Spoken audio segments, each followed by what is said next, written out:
on a doctorate degree in public health leadership. I've worked in public health policy for over 20 years. I live and work in Washington, D.C., but I was born and raised in Hartford, Connecticut, the north end of Hartford, Connecticut, which, let's be clear, makes me forever and always a very proud Hartford girl, and is another reason why this topic is so near and dear to my heart. I'm also privileged to serve as the chairwoman for the Ebony Horsewomen Incorporated Board of Directors, and I will be the moderator for our discussion today. Before I introduce our esteemed panelists, I want to take the opportunity to thank the Ebony Horsewomen Incorporated and our CEO, Patricia E, and for her vision in creating and hosting this important event.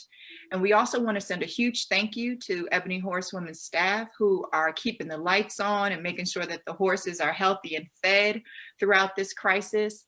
And we want to send an extra special shout out to our social media manager, Ms. Tiffany Jones, who created the flyers and worked through all of the technology for this event. We really could not have done it without her. Before we begin, I want to state that each of us on the panel are participating in the discussion in our personal capacities. Our remarks are our personal views and not those of any organization or entity that we might be employed by or are affiliated with.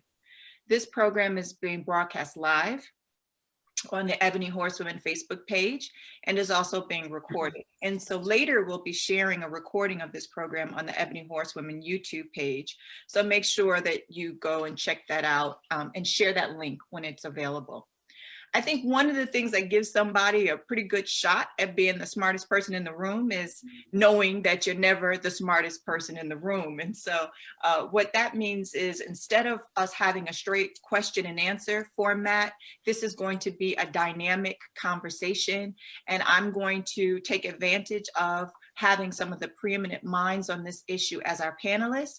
And so I will ask some questions and we'll get some, and then I'll get out the way, so that we can all learn from the experts and then the experts can inform each other.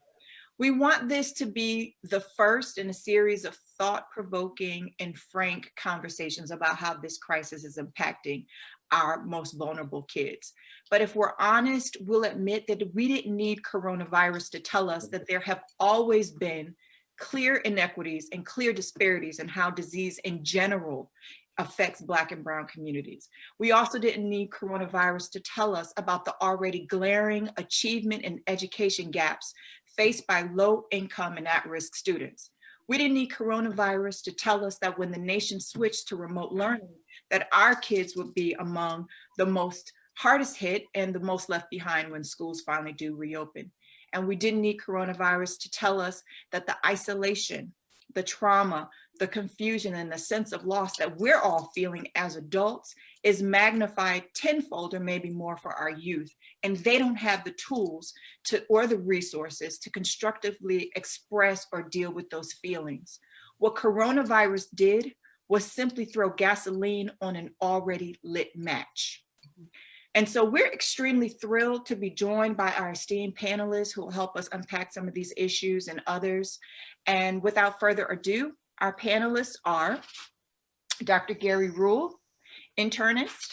Dr. Gary Rhule, MD, MPH, is a public health practitioner, healthcare management consultant, former emergency room physician, and former director of Health and Human Services in Hartford, Connecticut. He has expertise in federal and state public health policies and programs that address public health and human service needs. To learn more about Dr. Rhule, please visit his webpage at garyrhule.com. You can also find him on Twitter, LinkedIn, and on Facebook at Gary Rhule 1. Roxanne Ellis-Denby, LCSW, LMSW, LPM, is a licensed clinician employed as an outpatient therapist by the state of Connecticut Department of Mental Health and Addiction Services. She's been employed by the state of Connecticut for over 21 years.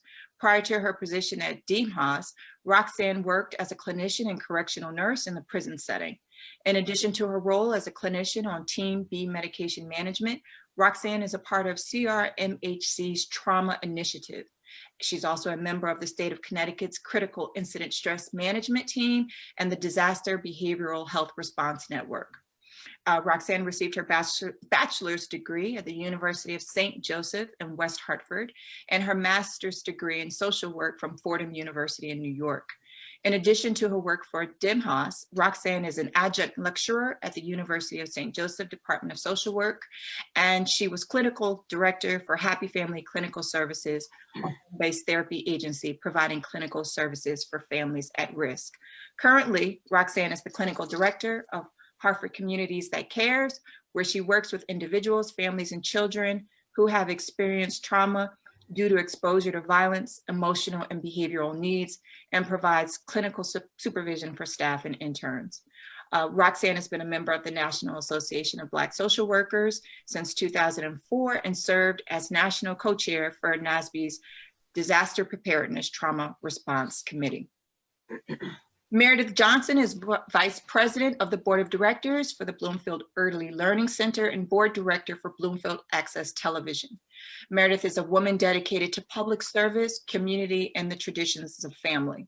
Since the age of 18, while furthering her education, acquiring multiple advanced degrees in the world of social work, counseling, and advocacy, she has committed to advocacy and public service. She's been employed with the Commonwealth of Massachusetts Department of Children and Families since 1993. Johnson has an undergraduate degree in criminal justice and minority studies, a master's degree in social work, a postgraduate certificate in multi-contextual trauma practice, a postmaster's certificate in trauma-informed practice with children and adolescents, and a host of other graduate and postgraduate certificates. Ms. Johnson is the chairwoman of the Massachusetts DCF Diversity Employee Resource Group, a member of Western New England College Social Work Advisory Board and Simmons University Alumni Board of Directors. Meredith has been noted to be the voice for those who don't speak for themselves. In 2019, she decided to run for Bloomfield Town Council, becoming the first African-American woman endorsed as an unaffiliated independent to receive a mayor's party's endorsement. Timothy R. Goodwin from Community First Schools promotes a unique style of education that incorporates the whole family and community in the learning process. His relationship-based and place-based approach relies on helping children and families identify their purposes, passions, and desires as avenues for academic engagement and growth. By lessening the focus on standardized test scores, getting students out of their seats and out into the world, and increasing the belief in each child's unique gifts and talents, Timothy has seen great increases in student learning at all levels. Timothy has worked as an educator for over 28 years, including 18 as a classroom teacher and public school administrator, and 10 years founding and directing high-performing nonprofit organizations in the Hartford region. Under his leadership, Hartford Youth Scholars and Community Farm of Simsbury were founded and developed into strong and sustainable nonprofit organizations. Currently, they have provided educational access to thousands of Hartford children, improving the lives of countless families. As the dean and then principal at Culinary Arts Academy at Weaver High School from September 2012 through June 2015, Timothy oversaw several school-wide improvement initiatives, including enrollment increase of 19%, the average student RIT score in reading up 300%, the average student RIT score in math up 250%, behavioral referrals down 70%, attendance up 8%, and chronic absenteeism down 16%. Pastor A.J. Johnson, senior pastor of Urban Refuge Church in Hartford, is a faith-based influence voice for urban resurgence and revival and a pace-setting champion for justice and community-wide uplift. As a trailblazer, Reverend Johnson leads the Urban Hope Refuge Church, an influential church where passionate worship and community activism meet in Hartford, Connecticut. Reverend Johnson works at the Christian Activities Council as a community organizer. He spearheads Small Business Night Out, a network of minority-owned businesses and entrepreneurs, Calling All Brothers, a widely hailed male mentorship and leadership organization, and Brothers Johnson 1929 Hat Company, a clothing brand reflecting strength, loyalty, and distinction. Elder Johnson has been a recipient of Connecticut Bar Association's Hartford 2019 Citizen of the Law Award, Business Journal 40 Under 40 honor, and the Marilee Milstein Award for Organizing, Activism, and Leadership. He's also an honoree of the 100 Men of Color Award for Leadership, Entrepreneurial Success, and Community Activism. His community organizing efforts have been celebrated in notable online news platforms, including TV One, the Huffington Post, and Yahoo News, along with several print media standard bearers in the Hartford Courant, the Christian Science Monitor, and the San Diego Union Tribune, to name a few. Senator Douglas McCorey is Deputy President Pro Tempore representing Hartford, Bloomfield, and Windsor. He is Chair of the Education Committee, Vice Chair of the Housing Committee, member of the Banking, Finance, Revenue, and Bonding Committees, and also a member of the General Law and Judiciary Committees. For Doug McCorey, giving back has always been a top priority. He is elected with the continued promise of accountability and accessibility as the state senator for the 2nd Senate District in a special election in February 2017 to represent parts of Bloomfield, Hartford, and Windsor. He was first elected to the General Assembly in 2004 to represent the 7th House District, which he served for 6 full terms. Even before his service as a legislator, Doug has been committed to strengthening neighborhoods through education, development, and civic engagement. A vice principal for the Capital Region Education Council, Doug has been an educator for over 20 years.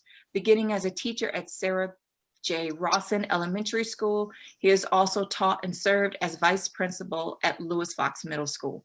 Senator McCorey graduated from the University of Hartford with a master's degree in business administration after completing his bachelor's degree there. He also earned his master's degree in elementary administration from Sacred Heart University and is a member of the Omega Psi Phi fraternity. Patricia E. Kelly, last but not least, is a United States Marine Corps veteran serving during the Vietnam War. Patricia is certified as an urban riding specialist instructor, master urban riding instructor, certified equine husbandry instructor, and is certified as a horse specialist. Under Patricia's leadership, the Ebony Horsewomen Incorporated has grown from a local into a national organization with members across the United States. Ebony Horsewomen's programs and services have been recognized for their excellence across the United States. The Ebony Horsewomen Equestrian Center is a one-of-a-kind, trailblazing organization and is located on Vine Street in Hartford. It is operated by African Americans and is the only equestrian center in the United States operating in a metropolitan city and within a people of color community. Ebony Horsewomen Inc. is also the only state of Connecticut credentialed animal therapeutic organization in the region. Patricia has received numerous awards, which includes, but are not limited to, the induction into the National Cowboys of Color Hall of Fame in Fort Worth, Texas, the Community Economic Development Fund's Community Development Award, induction into the Cricket Hall of Fame, induction into the National Black Caucus of Local Elected Officials as a Community Service Award recipient, Boy Scouts of America Spirit of Scouting Award recipient, Greater Hartford Alliance of Black Social Workers, Dr. Ivor Eccles Community Service Award recipient, and a host of other awards. In 2014, CNN selected Mrs. Kelly to receive their Top 10 CNN Hero Award. Mrs. Kelly also appeared on ABC's Good Morning America, MSNBC, Fox News, and the Queen Latifah Show. In January 2015, Hartford Mayor Pedro Segarra honored Mrs. Kelly with the key to the city of Hartford. Recently, Patricia has received the honor of being inducted into the National Cowgirl Museum and Hall of Fame in Fort Worth, Texas. That happened in 2015, and was selected to serve as a spokeswoman for the Hershey Company's Brookside Chocolate Ballsy Women campaign, which launched in 2018. And hopefully our participants can understand why I am going to be asking a few questions and then getting squarely out of the way. We have all the minds that we need on this subject. Oh, great. Senator McCorey has joined us. Dr. Rhule, are you there? Yes, I'm here. I had my on mute, yes. Great, excellent. Let me go to you first. In Connecticut and throughout the country, Black and brown people are being hit hardest by this pandemic. We are disproportionately affected. A report in Chicago found that 70% of those who died from COVID-19 are Black, despite being 29% of the population. Data from Detroit, Philadelphia, Charlotte, New York, DC are all showing the same thing. Black and brown people are being hit the hardest. What's going on, and how is this health emergency and further impacting already at youth and impoverished youth? Thanks, Heather. And thanks I must say thanks to Ms. Kelly for having this conversation. So, I mean, it's a well-known secret in public health that Black and brown persons have been marginalized in the healthcare system for a very long time. And really what COVID-19, I think, has done is just to highlight the fact that that's really to crack open a nut, as you said, to basically throw the match to the fire to expose what's going on. And certainly, as you said, in New York City, Black and brown persons are more likely to die from coronavirus. We've seen the same thing in Chicago, the same thing in Louisiana, and probably the same thing in Connecticut. And, 80% of health has nothing to do with your health, right? It's really because of what's called social determinants. And what does that mean? It's where you live, where you work, where you play, and where the environment is laid out. So with us, it's two things really going on. We have increased exposure, and we have more risk factors. More exposure because this disease is human-to-human transmission. So if it's being spread by respiratory droplets, by coughing, by sneezing, by laughing, and by touch, if you're in a place where you are in a crowded situation, you're more likely to be exposed. We're also more likely, Black and brown persons, to be essential workers, right? We're the police, we're the fire persons, we're in healthcare, we're the nurses, we're the doctors, we're the bus drivers. So we have more exposure. And the other thing is also we have increased risk. So we're more likely to have high blood pressure, more likely to be obese, and more likely to have diabetes, all risk factors that actually makes us more likely to have severe consequences from this condition. Thank you. In fact, there was a study that was just released today from the Journal of American Medical Association that says in the sickest COVID-19 patients, underlying conditions that are the most common are high blood pressure, obesity, and diabetes.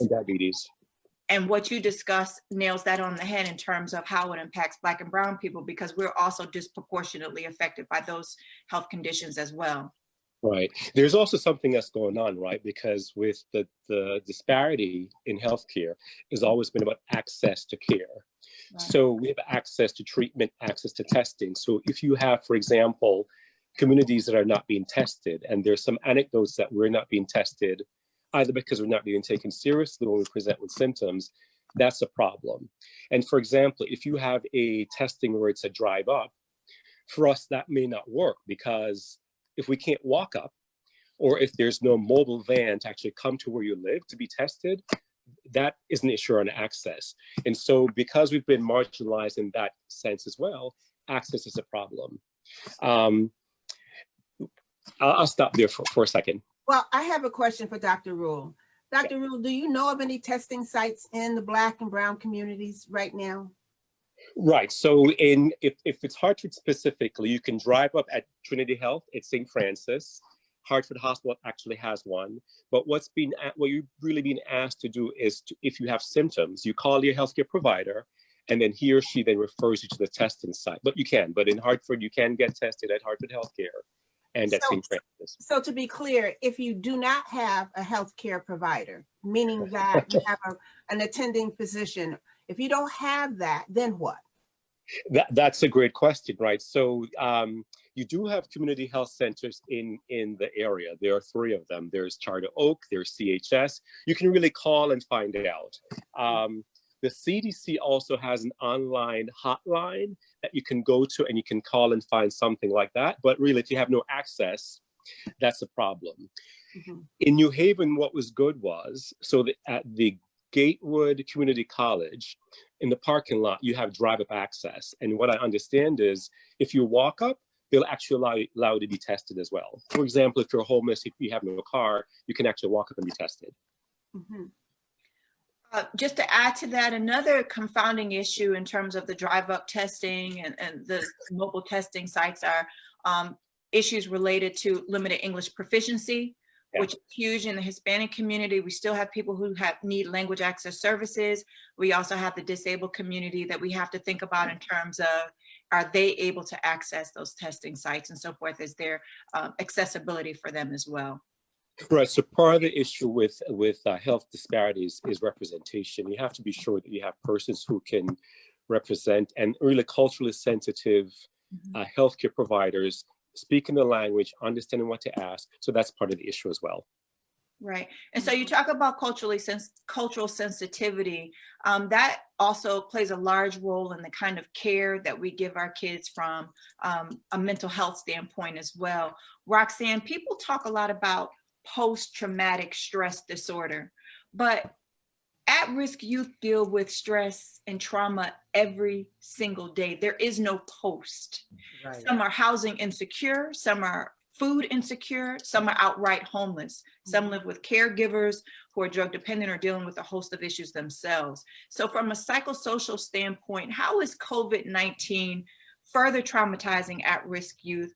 What are going to be the lasting impacts that we need to identify and deal with in that group? And what can we do as a community to provide resources and help these kids going forward? Ooh, thank you, Ms. Heather. I do it a lot. Give me a whole load, yes.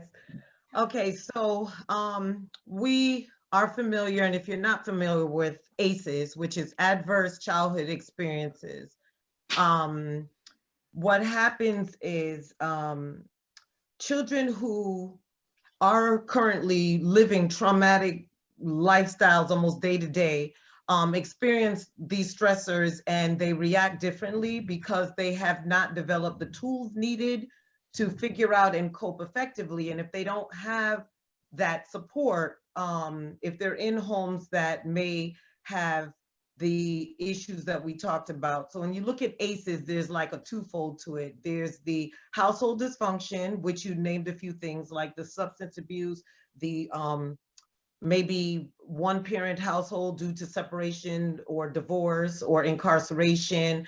And then the other piece is the actual abuse, physical, emotional, and sexual. And then when you look at the community stuff that's happening, the violence that children witness on a day-to-day basis, you look at all of these things and the child is already exposed to that amount of stress. Their response to something such as this may look the same, or it may not even have an impact on them because like Dr. Rhule said, we're already at a disadvantage as people of brown and black racial and ethnic backgrounds. So for individuals who may have limited information, they may look at this as just, okay, it's just something that, you know, it's the flu or something else, and they minimize the exposure. So, you know, any given day you drive down North End of Hartford, people are still hanging out as if nothing's going on in the world. And so the children, if they don't have the knowledge or have someone to educate them, this may just be another situation in their lives that may or may not impact them. Those children, if you look at studies who are aware of some information, regardless, you know, people are dying, they may even know a loved one may have passed from this virus, may have that psychological impact where they may react to the loss and still not understand, you know, like what the COVID virus can do to an individual, and may not have enough information to be taught, you know, like you can recover from it or you can become very ill. And so if they're already suffering multiple losses and then they lose a loved one because of this, that might trauma or re-traumatize them in a capacity. Now they lost a loved one and it's because of this thing that's in the air that's killing them. So misinformation is a factor. Like I said, the lack of knowledge from caregivers or other people that may be involved, not even knowing what's going on. They may not even have the access to the resources for anyone to explain it to them. So if you have an individual who is suffering and then they realize that there's another loss for them. If they don't have that space, that safe space to express how they're feeling, and we don't allow them to do that, the long-term effects would be very significant. It could lead down to, you know, maybe behavioral issues, emotional issues, obviously, that the teachers in the schools may see on a day-to-day basis. It may just be one more thing added to their already ineffective lifestyle of coping because no one has allowed them that space. So yes, the media talks about what it does for us as adults, the social isolation, the not being able to work. For a child, I can't see my friends. That's big, especially if there's a loss and they don't even have a peer to express to or another adult that would give them that time because they may be grieving as well or ineffectively coping. So it just adds those layers and makes the situation worse if they don't have those safe spaces to express how they're feeling and be educated. So there's work for us all, because we not only have to educate our kids, we also have to teach them how to stay safe. You know, I find myself every day saying to adults, make sure you're doing the social distancing, make sure you're washing your hands before and after you're coming in and out of the house or touching a doorknob, make sure you're cleaning. But what are we saying to the kids? You know, you can't go outside and there's no reason behind it. They don't know they don't understand the disease process. They don't know that someone can sneeze, cough, blow their nose, and they can get exposed and not realize it. And then, you know, do they even understand about death? Is either in a positive or a negative way. We know we get old, we die, but children may have seen deaths at all different levels. And so for them, they may minimize this. So we have a lot of ongoing educating to do, and then making sure that we have that place for them to express how they're feeling, validate those feelings, and then provide whatever supports that we can long-term so that they don't end up with falling through the cracks and maybe turning to behaviors that such as substance use or violent behaviors because they don't know how to express themselves. So they use other mechanisms that may be unsafe for them moving forward. All right. So Roxanne, you know, what we witness with a lot of kids, particularly as we provide equine-assisted therapy, there are two responses. It's either fight or surrender. Yes. And they can't fight. This is a disease that we cannot fight. We don't see it. There's nothing tangible that we can put our hands on. Mm-hmm. And so the other response is this surrender. And we've seen kids that go to the opposites of the extremes of both of that. Either they become very aggressive or they surrender. They implode inside. And so the long-term effects of this, because this trauma is a little different. Yes. Than absolutely. What we've been used to. Mm-hmm. This trauma has us isolated. Yes. And so the long-term effects can go on for years, right, depending upon all of the chemical changes that's going to go on in their brains. Yes. Because of this. Mm-hmm. And I think what I hear you both saying is whether we're talking about kids imploding or exploding, we've got bigger issues coming down the line. We Absolutely. Have issues, right, connected to kids being criminalized or having some sort of interaction with the criminal justice system because of acting out based on emotion and trauma from this and other events. You talked about the ACEs that they live under every single day. Absolutely. And so, you know, again, a lot of times when we talk about at-risk youth, though, we tend to, in our minds, think about the teenagers or the adolescents. We often don't talk about that younger age group. And it's important for us to remember the babies. Yes. Right? They are also at risk. Yes. Last week, we lost Skylar Herbert, who horrifically became Michigan's first child to die. Skylar was African American and Skylar was 5 years old. Yeah, yeah. Meredith, you and the staff of Bloomfield's Early Childhood Center are the boots on the ground. Really, you guys are the first responders for children in a way. Can you talk to us about how COVID is impacting that age group, and why do you think we aren't really hearing anything about addressing the specific health or mental health needs of this younger tier of kids? You have to unmute. Unmute yourself. I'm so challenged. There you go. You got it. I'm so It takes a minute. That's okay.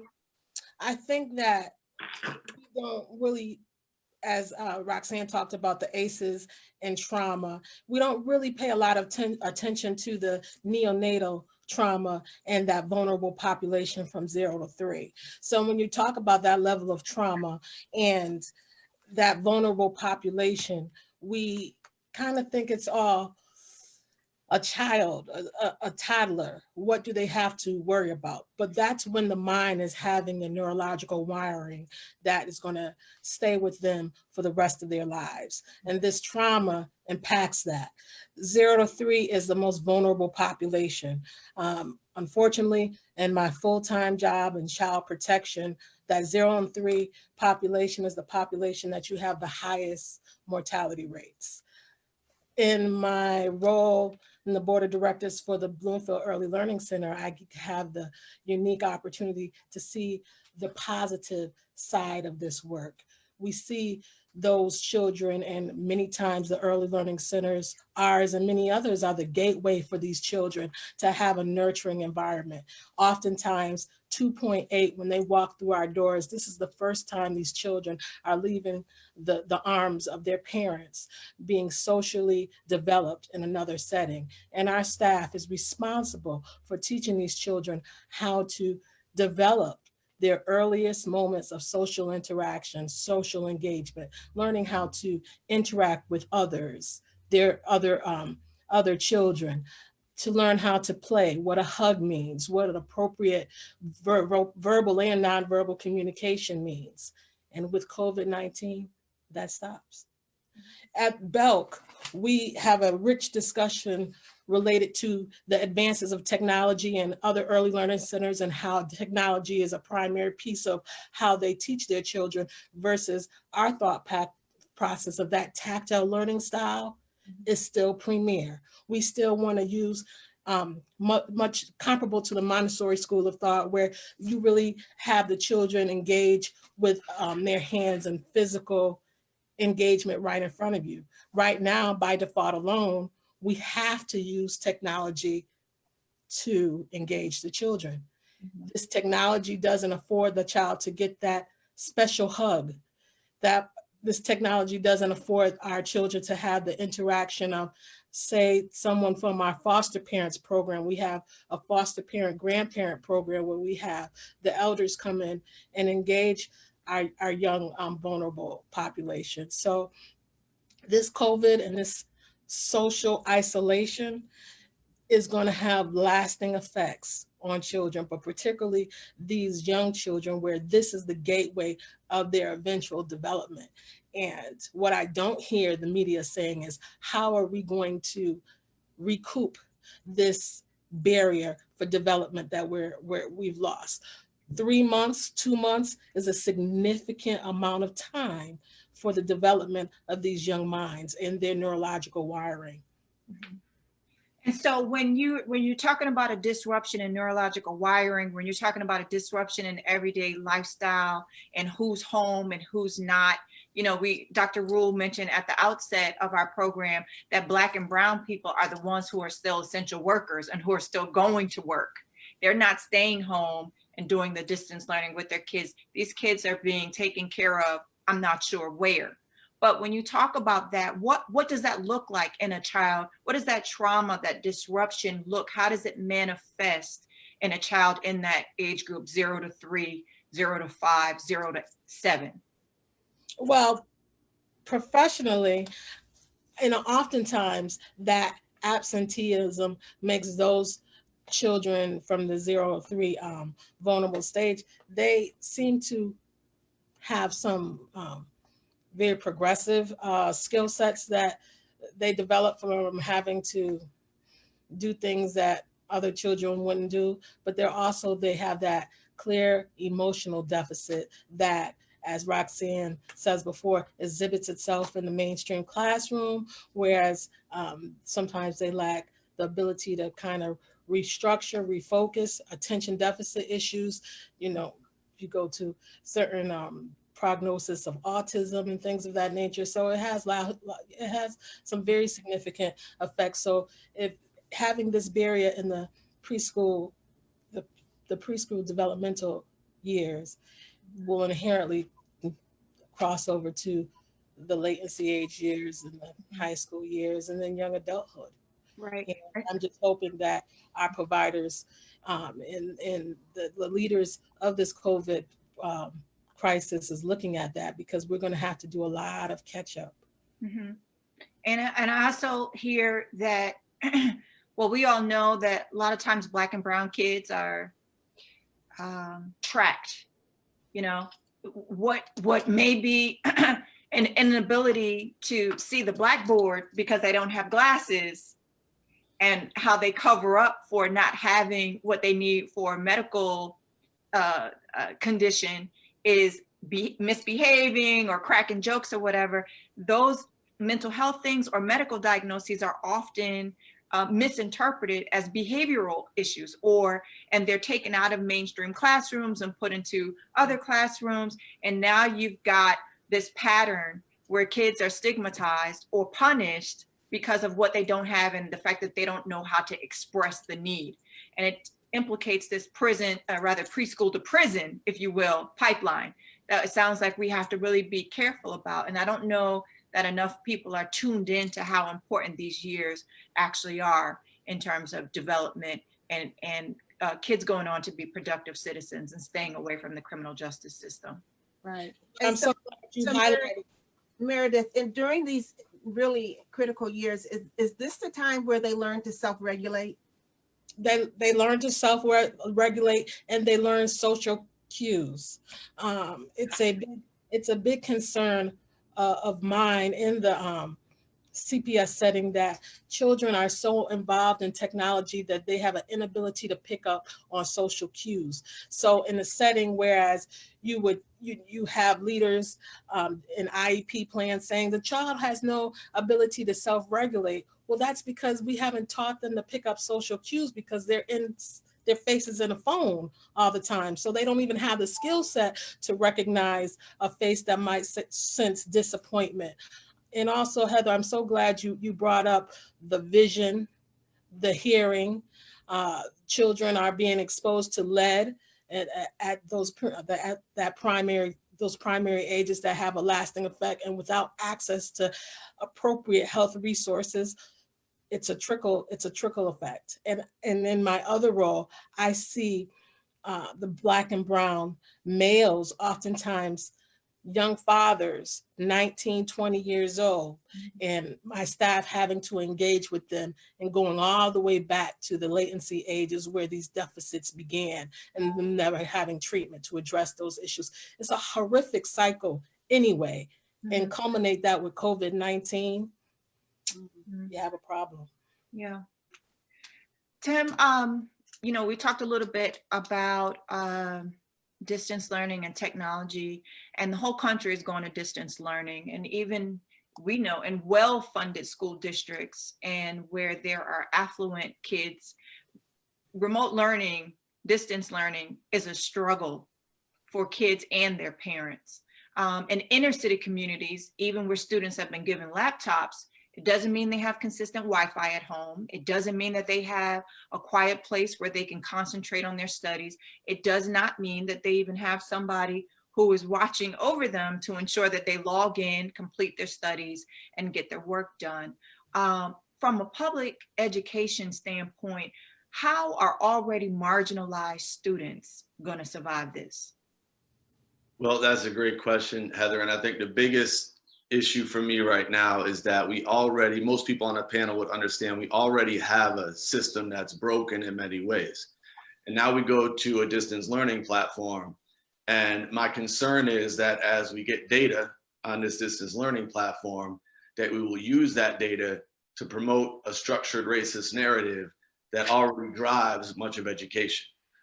For instance, right now, prior to COVID-19, about 10 to 15% of neighborhood school students were on grade level at the elementary level.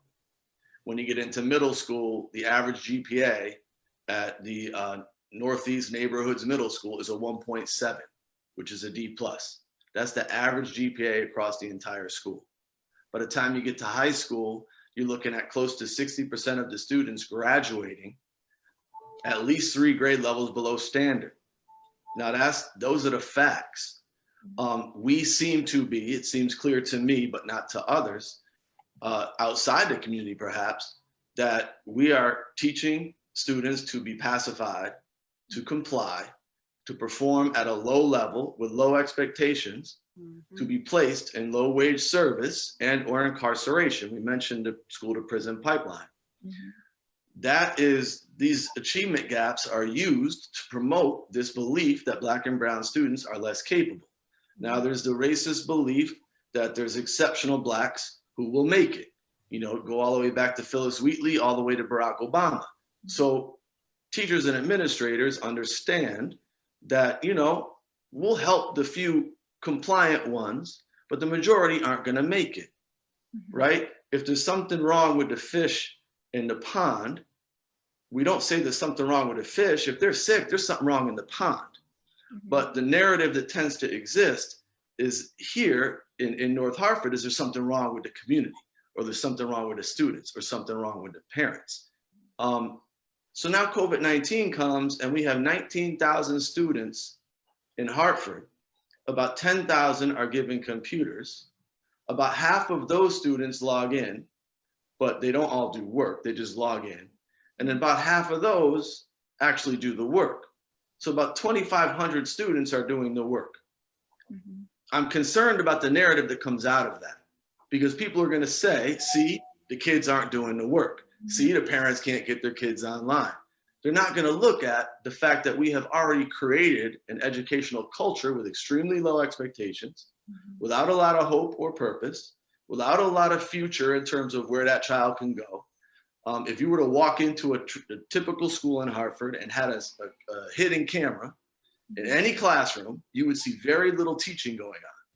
So if students are already taught over the course of K to 12 not to really achieve or not to do work, they're not being challenged in the classroom, what makes you think that now that they're given a laptop, they're going to do the work? The culture has already been established. And so we need to look at why our students are not performing. We have to stop blaming them and their parents, and we have to look at the culture that we've created in education. And those who start to understand that can see that COVID-19, as you said, is pouring gas on the fire. It's not that our students don't care or don't want to learn. They've been trained to be pacified, comply, perform at a low level. That's how we have created the culture of education, and not only in Hartford, but in Black and brown spaces across the state. So, you know, we need to change the culture if we're going to have students participating in a distance learning program. Tim, you talked about changing the culture. You talked about changing the narrative. At least changing the culture is going to be a whole lot harder than changing the narrative. I would imagine. Maybe that's up for debate. But in terms of changing the narrative, how do we get the word out that it's not the fish, that it's the pond, or if it is the fish, it's the fish, but for the pond? You know, that's something that, you know, people who understand that concept have to work hard at explaining that narrative, because we're in a system where, you know, as we keep having achievement gaps promoted, as we keep having, you know, these low levels of students participating in distance learning, as those narratives go out, we have to make sure we frame those narratives properly. Those who understand that it's the pond, it's not the fish, have to promote those narratives and talk about those narratives. We need to create schools, pockets within schools, and there are some where the students are able to show their excellence, their capacity, and then we need to take those places and share those widely, because there's two narratives happening right now. Within many communities, this is not something that's a focus. in a more affluent community where students are doing fine, there's very little attention paid to communities where the students are not doing fine. So we need to create awareness. We need to publicize the fact that this is a problem. We need to make sure we go away from the concept that there's something wrong with the parent or the student. We need to look at systems that are doing well. You look at LeBron's I Promise School, you look at Harlem Children's Zone. We look at Marva Collins and the work that she did in Chicago. We need to continue to promote those narratives and just get the education and the word out so that more people can understand that there is great capacity here, but we have been taking thousands of students every year and we've been creating miseducation and diseducation. Mm-hmm. And who is the we, Tim? Who's the we? You know, sometimes that's everybody because, you know, those in education buy into the racist narrative. Mm-hmm. You know, the fact that when I was a teacher, I failed 70% of my kids. Mm-hmm. And I felt, you know what, well, I got 30 to 20 to 30% who are trying. Let me just try to move them through. And you put your head on the pillow at night and you say, you know, I did my job. Mm-hmm. But the reality is that's a racist narrative. Every child has capacity and we have been failing them in our system. And we have to, all of us, you know, the racist theory of the exceptional Black person is something that kind of cuts across melanin. I mean, there's a lot of people who believe that regardless of how much melanin's in your skin. We have to start looking at the fact that every child, regardless of where you're from, has the capacity and was created to be great. And we have to look at a purpose-driven education where we look at each child's unique creation and say, how can we help this person's uniqueness come out, as opposed to providing a label, a special education label, or labeling them as less capable. Mm-hmm. Okay. You know, Reverend Johnson, culturally, the church is the touchstone for the Black and Latino community. Mm-hmm. And historically, the Black church in particular has been an important partner in the social justice movements of the day. You think about the civil rights movements of the 60s, and it's not hard to draw certain parallels to the inequities, the structural racism, and the disparities that are being highlighted by COVID-19 right now. What do you see as the church, what role rather do you see as the church having now as Hartford and really the nation's Black and Brown communities bearing the weight of this pandemic? Yeah, no doubt. I just want to say thank you so much to yourself and the wonderful Miss Patricia Kelly for hosting such a important discussion, particularly for us who actually operate in the north end of Hartford and are put up to this challenge by this magnified COVID-19 situation. I think that there's 2 feet. Well, I know that there's 2 feet to the church, right? There's the foot of charity and there's the foot of justice.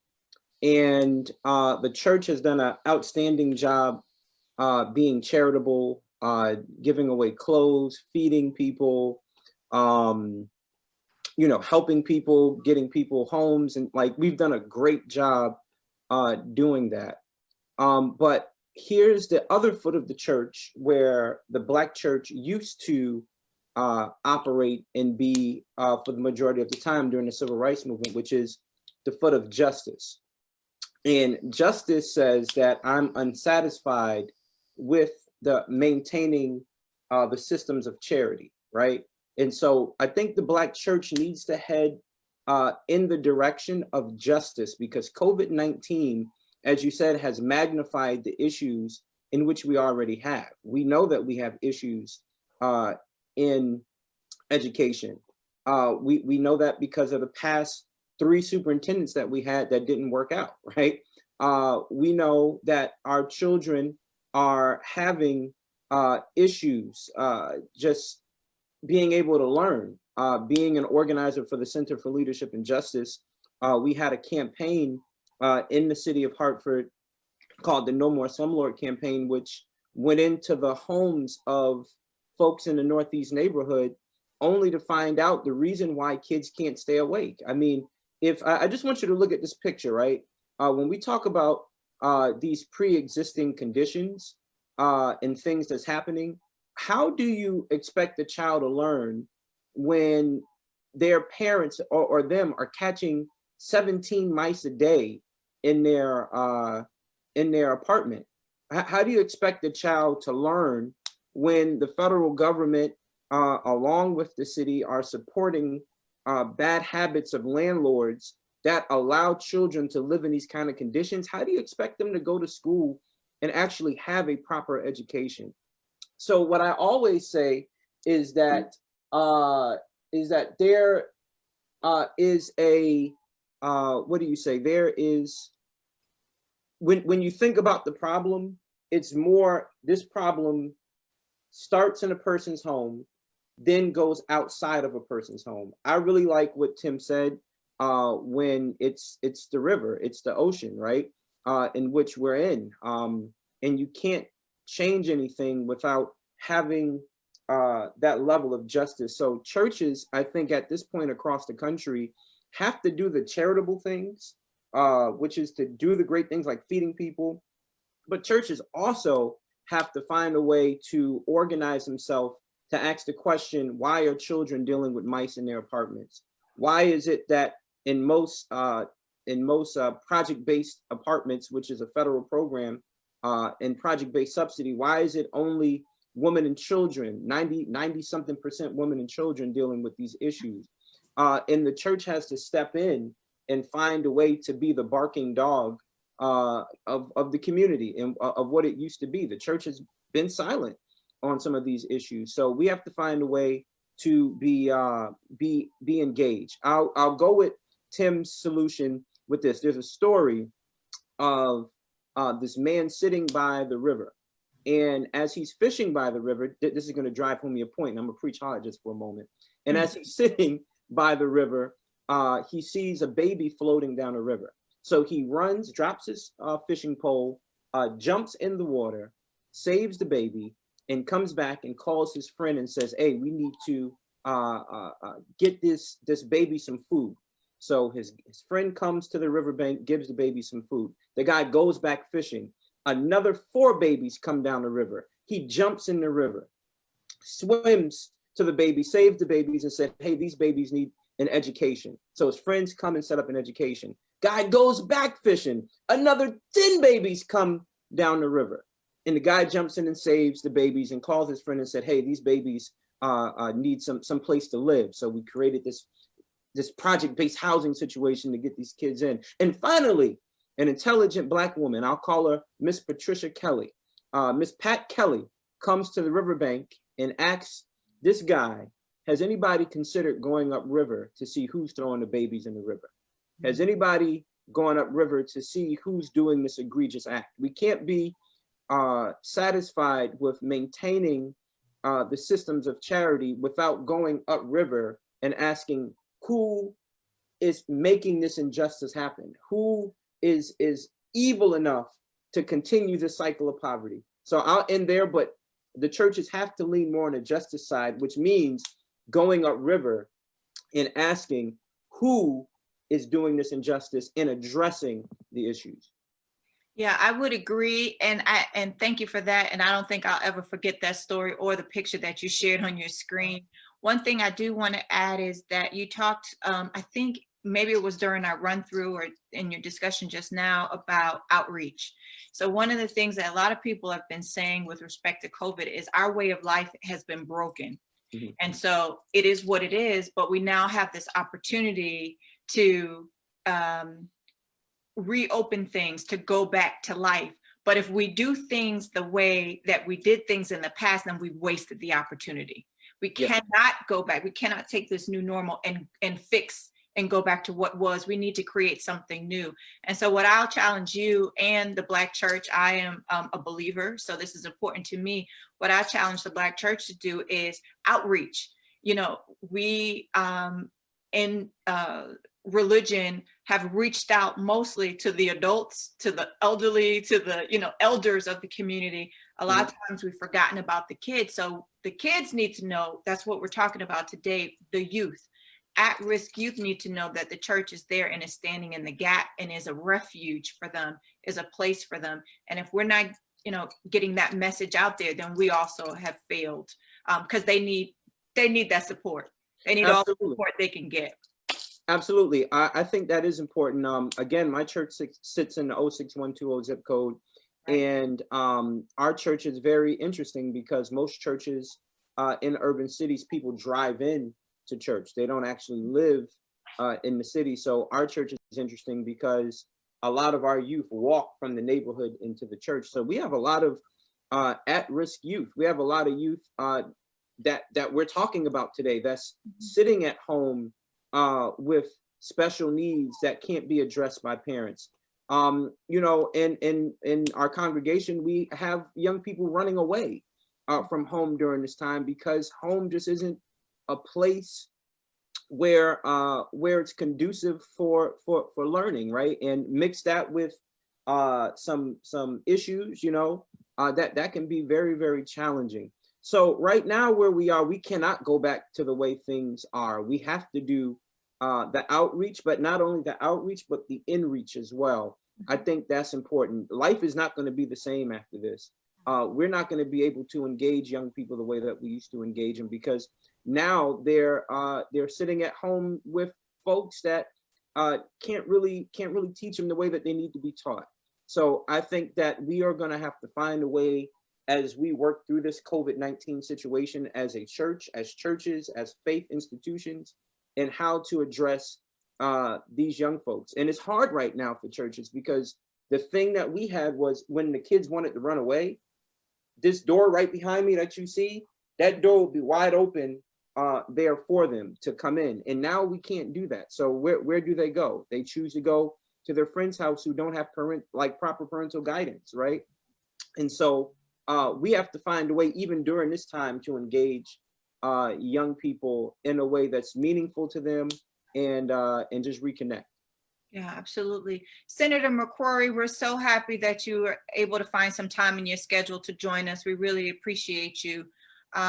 We know that while the federal government is leading the national response to COVID-19, that the boots on the ground are really with the states and the localities. These are, you know, that's the front line of this thing.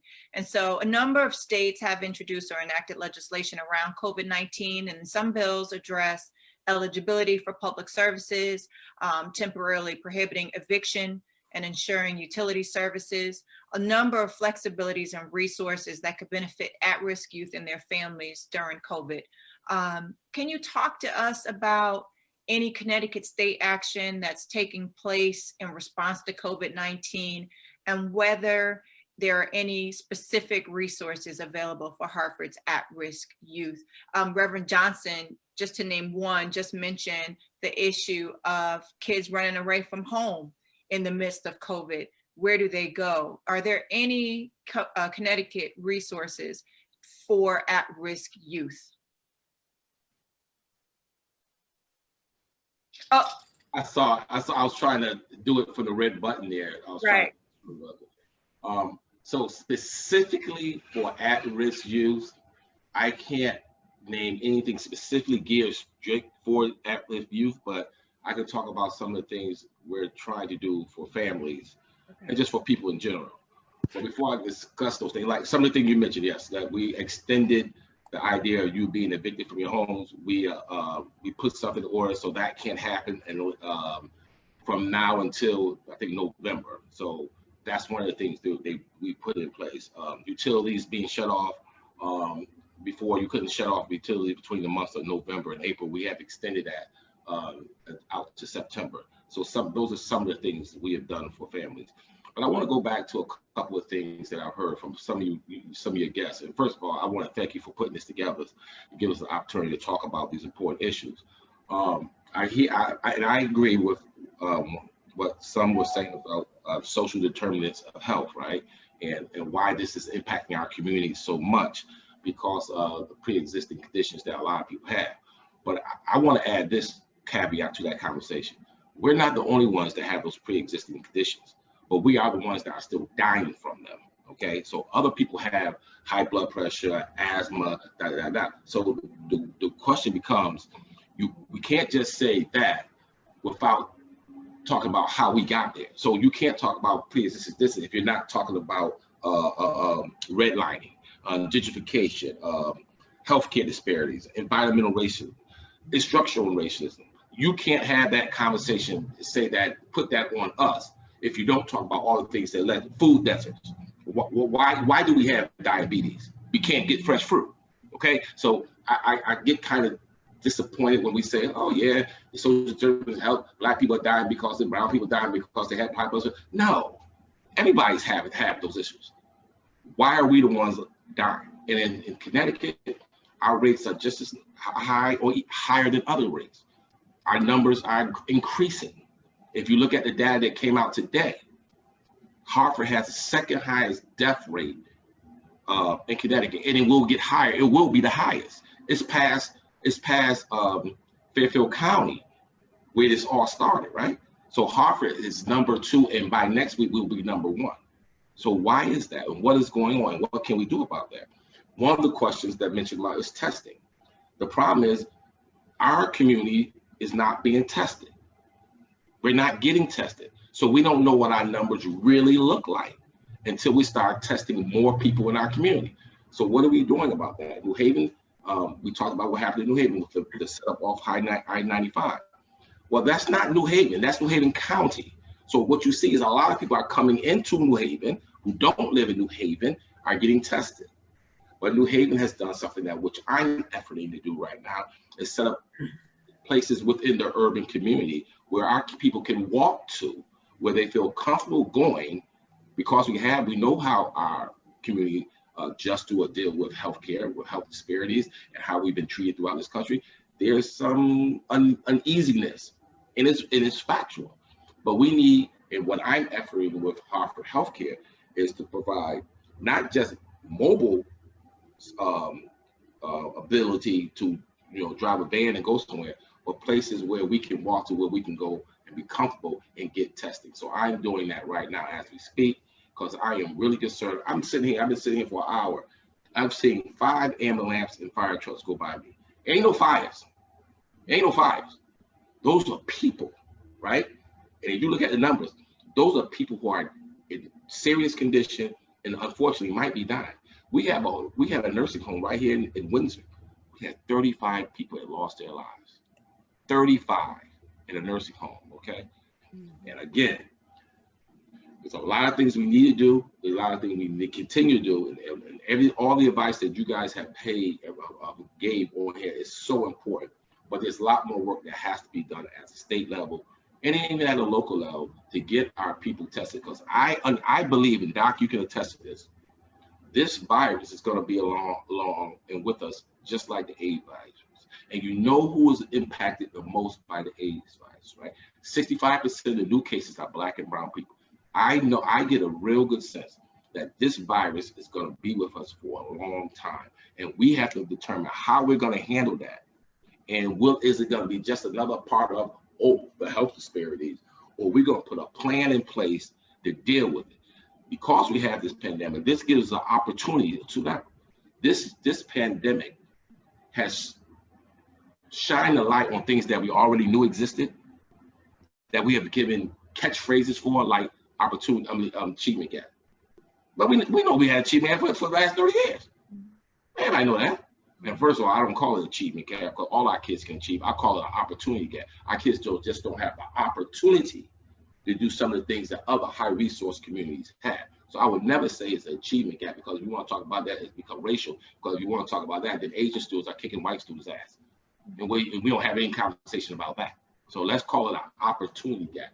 So I would just say this pandemic gives us an opportunity to resurface and have some real hardcore conversations about what's going on in our communities, around housing, like you spoke, how about ACEs, what our kids deal with, about health disparities, and give us our opportunity to repurpose ourselves and have a more detailed, intentional conversation. I'll just say this lastly, you can ask me any question. I saw someone on the news the other day that someone asked a question specifically on the news about what are you going to do, Governor, in regards to the high rates of Black, brown people in these communities. And the person came on and responded, well, we're trying to do more testing for everyone. I don't want to hear that. That's not what the question was. And we get too comfortable giving these general comments. That's BS.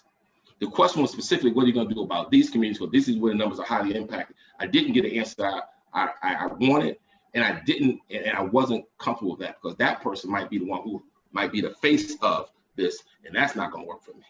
Mm-hmm. And I'm gonna have to operate in the way I need to operate to get what I need to get done for the community, people in our community. We're gonna get it.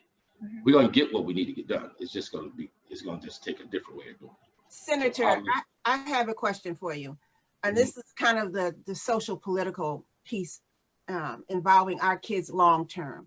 Mm-hmm. So prior to COVID, there seemed to have been a trend on voter registration, increasing that, a trend of getting the census out and getting people to complete that. We've got this high mortality of death due to COVID now across the nation.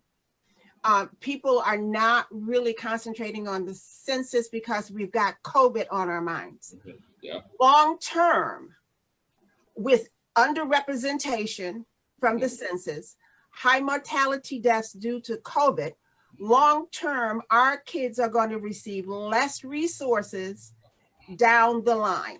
Yep.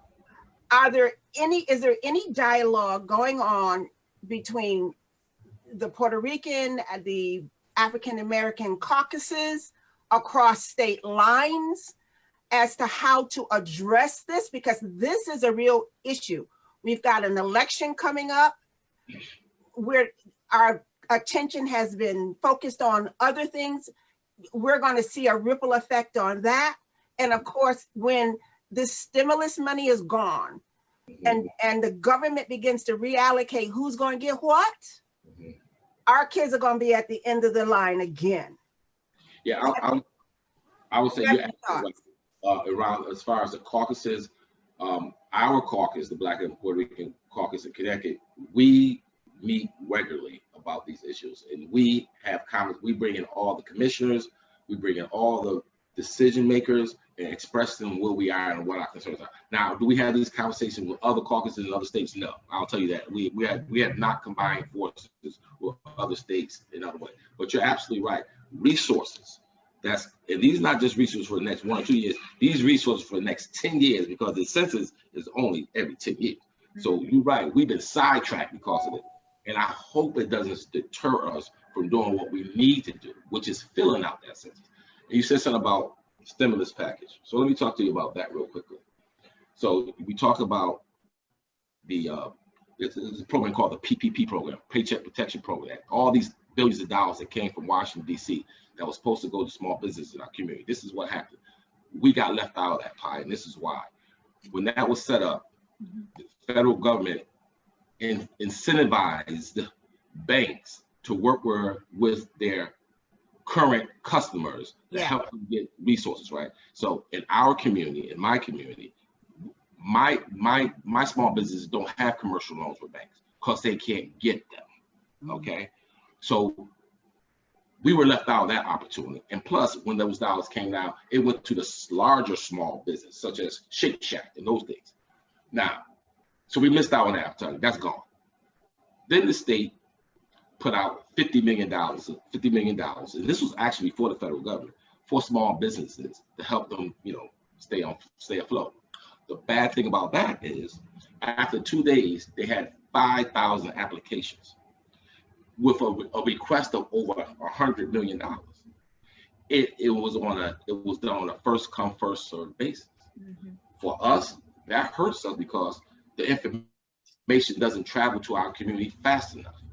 So we didn't get in on that. And nonprofits had an opportunity to get in. So I know we missed that opportunity. And that day, that gate was closed.